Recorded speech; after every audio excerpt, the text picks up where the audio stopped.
চট্টগ্রামে ঐতিহ্যবাহী অনুশীলনী সঙ্গীত শিক্ষা প্রতিষ্ঠান স্বরলিপি সাংস্কৃতিক অঙ্গনের ১১তম বর্ষপূর্তি উদযাপন করা হয়েছে।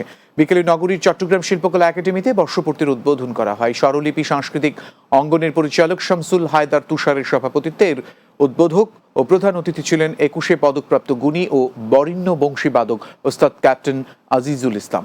এ সময় সঙ্গীত শিল্পী কল্পনা লালা, কল্যাণী ঘোষ, উদযাপন কমিটির আহ্বায়ক রফিকুল ইসলাম, সদস্য সচিব জসিমউদ্দিন মিথুন সহ অন্যরা উপস্থিত ছিলেন।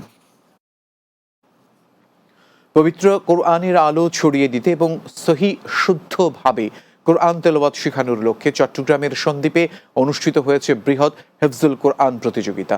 উপজেলার সাউথ সন্দ্বীপ হাই স্কুল ময়দানে ইসলাহুল মুসলিমিন ফাউন্ডেশনের আয়োজনে এই কোরআন প্রতিযোগিতা অনুষ্ঠিত হয়। এতে প্রধান অতিথি ছিলেন মরহুম আব্দুল মালেক লেদু, চেয়ারম্যান স্মৃতি ফাউন্ডেশনের নির্বাহী পরিচালক ইকবাল হায়দার।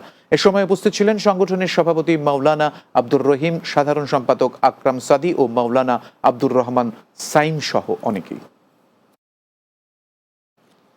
ধর্মপ্রাণ মুসল্লিদের অংশগ্রহণে চট্টগ্রামের লালদিঘি মাঠে শেষ হয়েছে ইসলামী মহাসম্মেলন। তাহরিকে খতমে নবুয়তে বাংলাদেশ আয়োজিত এই সম্মেলনে বক্তারা ধর্ম ও মহানবীকে অবমাননা করলে সর্বোচ্চ শাস্তির বিধান রেখে সংবিধানে আইন প্রণয়নের দাবি জানিয়েছেন। ইসলাম বিরোধী যে কোনো অপতৎপরতার বিরুদ্ধে সবাইকে রুখে দাঁড়ানোর আহ্বান জানানো হয় বক্তাদের মাধ্যমে। সম্মেলনে আল্লামা এনায়েতুল্লাহ আব্বাসী সহ বিশিষ্ট আলেম ওলামারা বক্তব্য রাখেন। হজরত সৈয়দ আহমদুল্লাহ মাইজ ভান্ডারীর ১১৯তম পবিত্র বার্ষিক ওরুস শরীফ উপলক্ষে মাইজ ভান্ডার শরীফ, গাউসিয়া হক, মঞ্জিলে মিলাদ কিয়াম ও মুনাজাত অনুষ্ঠিত হয়েছে।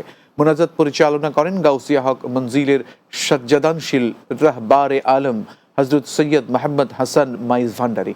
শেষে হুজুর গাউসুল আজম মাইজ ভান্ডারীর মহান ওরুস মোবারকে আগত অগণিত আশেক ভক্ত জায়রিনদের তাবারুকাত পরিবেশন করা হয়। শিল্পপতি ও শিক্ষানুরাগী আলহাজ মীর আহমদ সওদাগরের প্রথম মৃত্যুবার্ষিকী উপলক্ষে চট্টগ্রামে স্মরণ সভা অনুষ্ঠিত হয়েছে। সোমবার সকালে পটিয়া উপজেলার জিরি খলিল মীর আদর্শ উচ্চ বিদ্যালয় মাঠে এই স্মরণ সভা অনুষ্ঠিত হয়। স্মরণ সভা আয়োজন কমিটির আহ্বায়ক অধ্যক্ষ এস এম মিসবাউর রহমানের সভাপতিত্বে প্রধান অতিথি ছিলেন কেডিএস গ্রুপের চেয়ারম্যান খলিলুর রহমান। এ সময় উপস্থিত ছিলেন সাউদার্ন ইউনিভার্সিটি বাংলাদেশের উপাচার্য ডক্টর শরীফ আশরাফুজ্জামান, সাউদার্ন ইউনিভার্সিটির বাংলাদেশ ট্রাস্টের সদস্য সচিব প্রফেসর সরোয়ার জাহান, মেরিন সিটি মেডিকেল কলেজ ও হাসপাতালের চেয়ারম্যান অধ্যাপক ডাক্তার জাহিদ হোসেন শরীফ সহ অন্যরা।